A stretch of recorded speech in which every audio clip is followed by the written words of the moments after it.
ಮನಸ್ಸಿಟ್ಟು ಕಿವಿ ಕೊಡಿ. ನಿಮ್ಮ ಮನಸ್ಸಿಗೆ ನಿಮ್ಮಾಪ್ತನ ಪಿಸುಮಾತು. ಮನವೇ ನೀ ಅನಂತ ಆಕಾಶ. ನಾವು ಬಹಳಷ್ಟು ಸಲ ಗಮನಿಸ್ತಾ ಇರ್ತೇವೆ, ಯಾವುದಾದರೂ ಒಂದು ಸಮಾಜದಲ್ಲಿ ಅಹಿತಕರವಾದ ಘಟನೆ ಅಂತ ಅನ್ನೋದು ನಡೆಯುವುದು ಸಮಾಜಘಾತುಕ ಶಕ್ತಿಗಳು ಅಂತ ಕರೆಯೋದು ಯಾವುದು ಅಂತಂದರೆ ಮಾಬ್ ವೈಲೆನ್ಸ್ಗಳನ್ನು. ನಾವು ಇವತ್ತು ಒಂದು ಭಯಂಕರ ಪ್ರಶ್ನೆಯನ್ನು ಕೇಳ್ಕೊಳ್ಬೇಕು ನಮಗೆ ನಾವು. ಒಬ್ಬ ಮನುಷ್ಯ ಒಬ್ಬನೇ ಇದ್ದಾಗ ಸಂವೇದನಾಶೀಲವಾಗಿರ್ತಾನೆ, ಸ್ವಲ್ಪ ತಡಿತಾನೆ. ಆದರೆ ಅವನು ಗುಂಪಿಗೆ ಹೋಗಿದ ತಕ್ಷಣ ಯಾತಕ್ಕೆ ಅವನು ನಿರ್ದಯನಾಗ್ತಾನೆ? ಲಿಂಚಿಂಗ್, ದೌರ್ಜನ್ಯ, ನಿಂದನೆ, ಹಿಂಸೆ, ಇದು ತುಂಬ ವಿಪರೀತಕ್ಕೆ ಹೋಗಿ ಅವರು ಮನುಷ್ಯರೆಲ್ಲರೂ ಕೂಡ ಅವರು ಮನುಷ್ಯರೇ ಅಲ್ಲವೇನೋ ಅನ್ನುವ ರೀತಿಯಲ್ಲಿ ವರ್ತಿಸ್ತಾ ಇರ್ತಾರೆ. ಯಾತಕ್ಕೆ? ಅವರು ಮನೋವೈಕಲ್ಯರು ಅಲ್ಲ, ಅವರು ನಮ್ಮ ಪಕ್ಕದಲ್ಲೇ ಇರೋರು, ನಮ್ಮಂಗೆನೇ ಇರೋರು. ಹಾಗಾದರೆ ನಮ್ಮ ಪ್ರಶ್ನೆ ಏನು ಅಂತಂದರೆ, ಈ ಸಮೂಹ ಅಂತ ಅನ್ನೋದು ಅಂದರೆ ಗುಂಪು ಅನ್ನೋದು ಏನು ಮಾಡುತ್ತೆ ಮನಸ್ಸಿಗೆ ಅಂತ. ಮಾಬ್ ಟೆಂಡೆನ್ಸಿ ಅಂತ ಹೇಳ್ತೀವಿ. ಏನದು ಮಾಬ್? ಮಾಬ್ ಅಂತಂದರೆ ಅದು ಕೇವಲ ಜನಸಂಖ್ಯೆ ಅಲ್ಲ. Individual conscience dissolves into collective impulse ಅಂತಂದರೆ ಒಬ್ಬ ಮನುಷ್ಯನ ಪ್ರಜ್ಞಾವಂತನ ಒಂದು ಪ್ರಜ್ಞೆ, ಜಾಗೃತಿ ಈ ಒಟ್ಟಾರೆ ಸೇರಿರೋರು ಹಠಾತ್ತಾಗಿ ವರ್ತಿಸ್ತಾರಲ್ಲ, ಅದರಲ್ಲಿ ಕಳೆದೋಗ್ತಾನೆ. ಅವನು ಗುಂಪಿನಲ್ಲಿ ಕರಗೋಗ್ತಾನೆ. ಅವನತನ ಹೊರಟೋಗಿ ನಾವು ಅನ್ನುವುದು ಉಳ್ಕೊಳ್ಳತ್ತೆ. ಅಂದರೆ ಆ ನಾವು ಅಂತನ್ನೋದು ಅಂದರೆ ಗುಂಪಿನಲ್ಲಿ ಇದ್ದಾಗ ವ್ಯಕ್ತಿಗತವಾಗಿ ಇರದಂತಹ ಧೈರ್ಯ ಬಂದ್ಬಿಡತ್ತೆ. ಆ ಗುಂಪಿಗೆ ನೈತಿಕತೆ ಇಲ್ಲದಿರಬಹುದು. ಇದು ಮಾಬ್ ಅಂತ ಅಂದ್ಕೊಳ್ಳಿ. ಒಬ್ಬ ವ್ಯಕ್ತಿ ಕೆಲಸ ಮಾಡಬೇಕಾದ್ರೆ ಅವನಿಗೆ ಒಂದು ನಾಚಿಕೆ ಇರ್ತದೆ, ಅದನ್ನು ಮಾಡಲೋ ಬೇಡೋ ಅಂತ ಅನ್ನುವಂಥ ಸಂಕೋಚ ಇರುತ್ತೆ, ರೆಸ್ಪಾನ್ಸಿಬಿಲಿಟಿ ಇರುತ್ತೆ, ಜವಾಬ್ದಾರಿಯುತನಾಗಿರ್ತಾನೆ, ಎಂಪತಿ ಇರ್ತದೆ. ಆದರೆ ಅವನು ಗುಂಪಿಗೆ ಹೋದ ಕೂಡಲೇ ಅವನ ಸಂಕೋಚ ಕಡಿಮೆ ಆಗ್ತದೆ. ಆ ರೆಸ್ಪಾನ್ಸಿಬಿಲಿಟಿ ಹಂಚಿಕೊಳ್ಳಲ್ಪಡ್ತದೆ. ಅಂದರೆ ಬೇರೆ ಬೇರೆಯವರಲ್ಲೆಲ್ಲನೂ ಆ ಹೊಣೆಗಾರಿಕೆ ಹೊರಟೋಗ್ತದೆ, ಹಂಚಿಕೊಳ್ಳಲಾಗುತ್ತದೆ. ಮತ್ತು ಎಂಪತಿ ನಾಶ ಆಗುತ್ತದೆ. ಇದಕ್ಕೆ ಡಿಫ್ಯೂಷನ್ ಆಫ್ ಎ ರೆಸ್ಪಾನ್ಸಿಬಿಲಿಟಿ ಅಂತಾರೆ ಸೈಕಾಲಜಿನಲ್ಲಿ. ನಾನು ಒಬ್ಬನೇ ಮಾಡಿಲ್ಲ ಅಂತ ಅನ್ನೋದೊಂದು ಭ್ರಮೆ. ಅಂದರೆ ಈ ಮಾಬ್ ಅಂತನ್ನುವುದರ ಜೊತೆಗೆ ಹೋದಾಗ ಅಲ್ಲಿ ಆ ವ್ಯಕ್ತಿಗೆ ಇರುವಂತಹ ಭಯ ಕಳೆದು ಹೋಗುತ್ತೆ.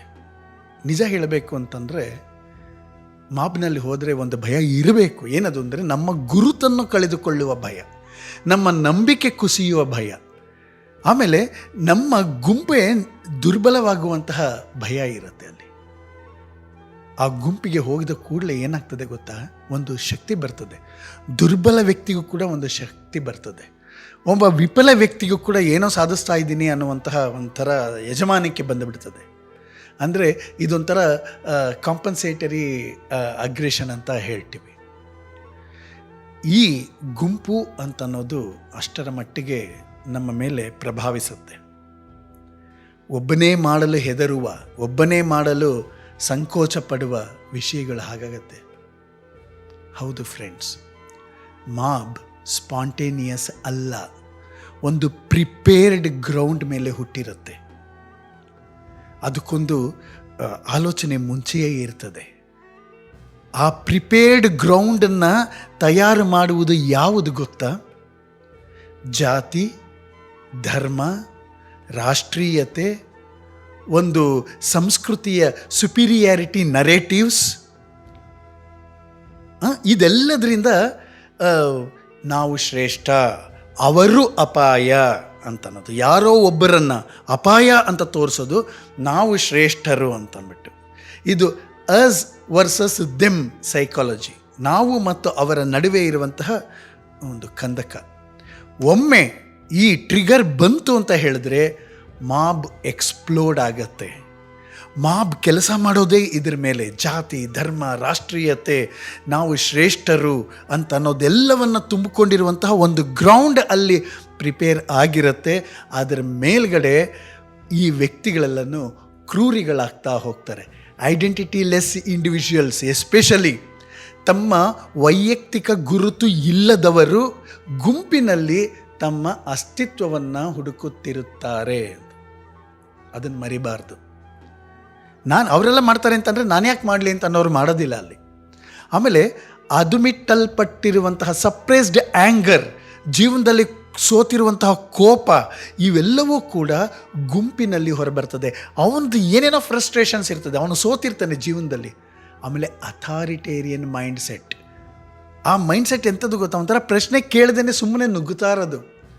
ಆಮೇಲೆ ಲೋ ಎಂಪತಿ ಕಂಡೀಷನಿಂಗ್ ಅಂತ ಹೇಳ್ತಾರೆ. ಅಂದರೆ ಅವರಿಗೆ ಸಹಾನುಭೂತಿ ಪರಾನುಭೂತಿಯೇ ಇರಲ್ಲ. ಬಾಲ್ಯದಲ್ಲಿ ಸರಿಯಾಗಿ ಹೊಡೆತಗಳು ತಿಂದಿರ್ತಾರೆ, ಶಿಸ್ತು ಹೆಸರಿನಲ್ಲಿ ದಂಡನೆಗಳನ್ನು ವಿಧಿಸಲ್ಪಟ್ಟಿರುತ್ತೆ ಅವರಿಗೆ ನೀತಿ ಅನ್ನೋದರಲ್ಲಿ. ಅವ್ರಿಗೆಲ್ಲರಿಗೂ ಅದೊಂದು ಸಪ್ರೆಸ್ಡ್ ಆ್ಯಂಗರ್ ಎಲ್ಲ ಇರ್ತದಲ್ಲ, ಅವೆಲ್ಲವ ಅಲ್ಲಿ ಮಾಬ್ನಲ್ಲಿ ಕೆಲಸ ಮಾಡ್ತಾ ಹೋಗ್ತದೆ.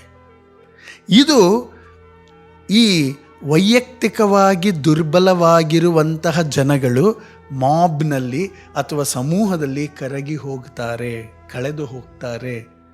ಸರಳ ಶತ್ರು, ಸರಳ ಉತ್ತರ, ಭಾವನಾತ್ಮಕ ಘೋಷಣೆ. ಇಷ್ಟಾಯಿತು ಅಂದರೆ ಆ ಸಮೂಹದವರು, ಆ ಧರ್ಮದವರು, ಆ ಜಾತಿಯವರು ನಮ್ಮ ಶತ್ರು ಅಂತಂದರೆ ಇವರೆಲ್ಲರೂ ತುಂಬ ಖುಷಿ ಪಡ್ತಾರೆ. ಆ ಹೇಟ್ ಸ್ಲೋಗನ್ಸ್ಗಳನ್ನು ಹೇಳಲಿಕ್ಕೆ ಇಷ್ಟಪಡ್ತಾರೆ, ಖುಷಿ ಪಡ್ತಾರೆ. ಅವರಿಗೆ ಆ ಫಿಯರ್ ನೋಡಿ, ಅವರಿಂದ ನಿಮಗೆ ಅಪಾಯ ಇದೆ ಅನ್ನುವಂತಹ ಫಿಯರ್ ನರೇಟಿವ್ಸ್ನ ಹೇಳಿರ್ತಾರೆ. ಮತ್ತು ಗ್ಲೋರಿಫೈಡ್ ವೈಲೆನ್ಸ್ಗಳು ಅಂದರೆ ಹಿಂಸೆಯನ್ನು ವೈಭವೀಕರಿಸಿರುವಂತಹ ವಿಷಯಗಳೆಲ್ಲವೂ ನಡೀತಾ ಹೋಗ್ತದೆ. ಕಾಂಪ್ಲೆಕ್ಸ್ ಥಿಂಕಿಂಗ್ ಇರ್ತದಲ್ಲ, ತುಂಬ ಕಷ್ಟಪಟ್ಟು ಯೋಚನೆ ಮಾಡೋದು ಮಾಬಗೆ ಬೇಡ. ಸಿಂಪಲ್ ಎಮೋಷನ್ಸ್ ಬೇಕು. ಅವರು ಶತ್ರುಗಳು, ಅವರು ಸರಿ ಇಲ್ಲ. ಒಂದು ಜಾತಿಯನ್ನು, ಒಂದು ಧರ್ಮವನ್ನು, ಒಂದು ಸಿದ್ಧಾಂತದ ವ್ಯಕ್ತಿಗಳನ್ನು ಟಾರ್ಗೆಟ್ ಮಾಡಿ ಅವರನ್ನು ದ್ವೇಷಿಸುವಂತೆ ಮಾಡುವುದು, ಅವರನ್ನು ಶತ್ರುವಾಗಿ ತೋರಿಸುವುದು ಈ ಮಾಬ್ನಲ್ಲಿ ಇರ್ತದೆ. ಅಲ್ಲೇನಾಗುತ್ತೆ, ಅವಾಗ ಹಿಂಸೆಯೇ ಮೌಲ್ಯ ಆಗ್ತದೆ. Violence becomes virtue, cruelty become courage. ಅವನು ಎಷ್ಟು ಕೆಟ್ಟದಾಗಿ, ಎಷ್ಟು ಕ್ರೂರವಾಗಿರ್ತಾನಲ್ಲ, ಅವನಿಗೆ ಎಷ್ಟು ಧೈರ್ಯ ಇದೆ ಅಂತ ಹೇಳ್ತಾರೆ. ಯಾರು ನರಳ್ತಾರೋ ಅವ್ರಿಗೆ ಶಿಕ್ಷೆ ಸರಿಯಾಗಿದೆ ಅಂತ ಅಂದ್ಬಿಟ್ಟು, ಇದು ತಪ್ಪು ಅಲ್ಲ ಅನ್ನೋಂತಹ ಸೆಲ್ಫ್ ಜಸ್ಟಿಫಿಕೇಷನ್ ಅಲ್ಲಿ ಅವ್ರ ಹತ್ರ ಇರುತ್ತದೆ. ಫಸ್ಟ್ ಆಫ್ ಆಲ್ ಇದು ಹೋಗಬೇಕು. ಸಮೂಹ ಸನ್ನಿ ಅನ್ನೋದು ಮನುಷ್ಯತ್ವಕ್ಕೆ ಕಳಂಕ. ಹೇಗೆ ಇದನ್ನು ಹೋಗಲಾಡಿಸೋದು? First of all psychological literacy ಬೇಕು, ಸೈಕಾಲಜಿಕಲ್ ಅವೇರ್ನೆಸ್ ಬೇಕು, ಜನಕ್ಕೆ ತಿಳಿಸ್ಬೇಕು ಮಾಬ್ ಸೈಕಾಲಜಿ ಅಂತಂದರೆ ಏನು. ಎಮೋಷನಲ್ ಮ್ಯಾನಿಪ್ಯುಲೇಷನ್, ಭಾವನಾತ್ಮಕವಾಗಿ ಬೇರೆಯವರನ್ನು ಉದ್ರೇಕಿಸುವುದು. ಆಮೇಲೆ ಅವರನ್ನು ಕೆಟ್ಟವರು, ಅವರಿಂದ ನಮಗೆ ತೊಂದರೆ, ನಮ್ಮ ದೇಶವೇ ಅಂತಹ ಧರ್ಮೀಯರಿಗೆ ಒಳಗಾಗ್ಬಿಡತ್ತೆ ಅಂತನ್ನುವ ಫಿಯರ್ ಬೇಸ್ಡ್ ನರೇಷನ್ಸ್ಗಳನ್ನ ನಿಲ್ಲಿಸಬೇಕು. ಸ್ಟ್ರೆಂಥನಿಂಗ್ ಇಂಡಿವಿಜುವಲ್ ಐಡೆಂಟಿಟಿ ಬೇಕಾಗಿರೋದೇನು ಅಂತಂದರೆ, ಒಬ್ಬ ವ್ಯಕ್ತಿಗೆ ತನ್ನ ಬಗ್ಗೆ ಸೆಲ್ಫ್ ವರ್ತ್ ಏನು, ನನ್ನ ಆತ್ಮಗೌರವ ಏನು, ವಿವೇಚನೆಯಿಂದ ಹೇಗೆ ಆಲೋಚನೆ ಮಾಡೋದು, ನನ್ನ ಭಾವನೆಗಳನ್ನು ಹೇಗೆ ಹತೋಟಿಯಲ್ಲಿ ಇಟ್ಕೊಳ್ಳೋದು, ಇಂತಹ ವಿಷಯಗಳು ಒಬ್ಬ ವ್ಯಕ್ತಿಗೆ ಬೇಕಾಗ್ತದೆ. ಕಲ್ಚರಲ್ ಡಿಟಾಕ್ಸ್ ಆಗಬೇಕು. ವಿಷಮಯವಾಗಿರುವಂತಹ ಅಂಶಗಳನ್ನು ಸಂಸ್ಕೃತಿಯಿಂದ ಹೊರಗೆ ತೆಗೆಯಬೇಕು. ಸಂಸ್ಕೃತಿಯ ಹೆಸರಿನಲ್ಲಿ ಹೇಟ್ ಅನ್ನುವುದು ನಾರ್ಮಲೈಸ್ ಆಗಬಾರದು, ವೈಲೆನ್ಸ್ ಗ್ಲೋರಿಫೈ ಆಗಬಾರದು. ನಮ್ಮ ಸಂಸ್ಕೃತಿಯನ್ನು ಉಳಿಸಲು, ನಮ್ಮ ಧರ್ಮವನ್ನು ಉಳಿಸಲು ನಾವು ಹಿಂಸೆ ಮಾಡುವುದು ತಪ್ಪಲ್ಲ ಅನ್ನುವುದನ್ನು ಸಾಮಾನ್ಯೀಕರಣ ಆಗಬಾರದು. ಮಾರಲ್ ಕರೇಜ್ ಅನ್ನುವುದರ ಟ್ರೈನಿಂಗ್ ಬೇಕು. ಒಂದು ಗುಂಪಿನಲ್ಲಿಯೂ ಕೂಡ ಇದು ತಪ್ಪು ಅನ್ನುವಂತಹ ಮಾರಲ್ ಕರೇಜ್, ಆ ಧೈರ್ಯ, ನೈತಿಕ ಸ್ಥೈರ್ಯ, ಧೈರ್ಯ ಬೇಕು. ಸೈಲೆಂಟ್ ಸ್ಪೆಕ್ಟೇಟರ್ ಆಗೋದು, ಮೌನವಾಗಿ ಇರುವುದು ಕೂಡ ತಪ್ಪಾಗ್ತದೆ, ಅದಾಗಬಾರದು. ಮಾಬ್ ಅಂತಂದರೆ ಮನುಷ್ಯನ ಮನಸ್ಸಿನ ಡಾರ್ಕೆಸ್ಟ್ ಶ್ಯಾಡೋ, ತುಂಬ ಕರಾಳವಾದಂತಹ ನೆರಳು. ಆ ನೆರಳು, ಆ ಕರಾಳ ನೆರಳು ಎಲ್ಲರಲ್ಲೂ ಇರುತ್ತೆ. ನಾವು ತಿಳ್ಕೊಳ್ಬೇಕಾಗಿರೋದು, ನಾವು ಅದನ್ನು ತಿಳ್ಕೊಂಡಿದ್ದೀವ. ಗುಂಪು ದೊಡ್ಡದಾಗಿರಬಹುದು, ಮಾಬ್ ಈಸ್ ಆಲ್ವೇಸ್ ಬಿಗ್, ಆದರೆ ಜವಾಬ್ದಾರಿ ಅಂತನ್ನುವುದು ಯಾವತ್ತೂ ವ್ಯಕ್ತಿಗತವಾಗಿ ಇರ್ತದೆ. ನನಗೆ ಜವಾಬ್ದಾರಿ ಇದೆಯಾ ಅಂತ ಅಂದ್ಬಿಟ್ಟು, ನಾನು ಗುಂಪಿನ ಭಾಗವಾ ಅಂತ. ನಾನು ಗುಂಪಿನ ಭಾಗ ಅಲ್ಲ, ನನ್ನ ಮಾನವತೆಯ ಪ್ರಜ್ಞೆ ಜಾಗೃತವಾಗಿರಬೇಕು. ನನಗೆ ರೆಸ್ಪಾನ್ಸಿಬಿಲಿಟಿ ಇದೆ, ನನಗೆ ಕಂಪ್ಯಾಷನ್ ಇದೆ, ನನಗೆ ಪರಾನುಭೂತಿ ಎಂಪತಿ ಇದೆ, ನಾನು ಗುಂಪಿನ ಭಾಗವಾಗಿ ನನ್ನ ಮನಸ್ಥಿತಿಯನ್ನು ಕೆಡಿಸಿಕೊಳ್ಳುವುದಿಲ್ಲ ಅಂತನ್ನುವಂತಹ ಎಚ್ಚರಿಕೆ ನಮಗೆ ಸದಾ ಇರಬೇಕು. ಇಲ್ಲ ಅಂತಂದರೆ ಫೇಸ್ಬುಕ್ನಲ್ಲಿ, ವಾಟ್ಸಪ್ನಲ್ಲಿ, ರಸ್ತೆಗಳಲ್ಲಿ ಎಲ್ಲ ಕಡೆಯೂ ಕೂಡ ಮಾಬ್ ಟೆಂಡೆನ್ಸಿ ಅಥವಾ ಸಮೂಹ ಸನ್ನಿ ಅಂತನ್ನೋದು ನಮ್ಮನ್ನು ಪ್ರಭಾವಿಸ್ತದೆ. ಎಚ್ಚರವಾಗೋಣ. ಅನಗತ್ಯವಾಗಿ ನಮ್ಮ ಮತ್ತು ಸಮಾಜದ ಆರೋಗ್ಯವನ್ನು, ಮಾನಸಿಕ ಆರೋಗ್ಯವನ್ನು ಕೆಡಿಸಿಕೊಳ್ಳದೇ ಇರೋಣ ಅಂತ ಅಷ್ಟೇ. Thank you. ಮನಸ್ಸಿರುವವರಿಗೆ ಮಾನಸಿಕ ಸಮಸ್ಯೆಗಳು ತಪ್ಪಿದ್ದೇನಲ್ಲ, ಹೃದಯ ಇರುವವರಿಗೆ ಭಾವನೆಗಳ ತೊಳಲಾಟವು ಕೂಡ ತಪ್ಪಿದ್ದೇನಲ್ಲ. ಸಂಘರ್ಷ, ಸಮಸ್ಯೆ, ಒತ್ತಡ, ಆತಂಕ, ಸಂಘರ್ಷ ಇವೆಲ್ಲವೂ ಇದ್ದೇ ಇರ್ತದೆ. ನಿಮ್ಮಲ್ಲಿ ಯಾವುದೇ ಪ್ರಶ್ನೆಗಳಿದ್ದರೆ, ಸಂದೇಹಗಳಿದ್ದರೆ, ಸಮಸ್ಯೆಗಳಿದ್ದರೆ, ಹೇಳಿಕೊಳ್ಳಲಾಗದ, ಯಾರೊಂದಿಗೂ ಹೇಳಿಕೊಳ್ಳಲಾಗದಂತಹ ವಿಷಯಗಳು ನಿಮ್ಮನ್ನು ಕಾಡ್ತಾ ಇದ್ದರೆ ನೀವು ನಮ್ಮೊಂದಿಗೆ ಬಹಳ ಮುಕ್ತವಾಗಿ ಹಂಚ್ಕೊಳ್ಳಿ.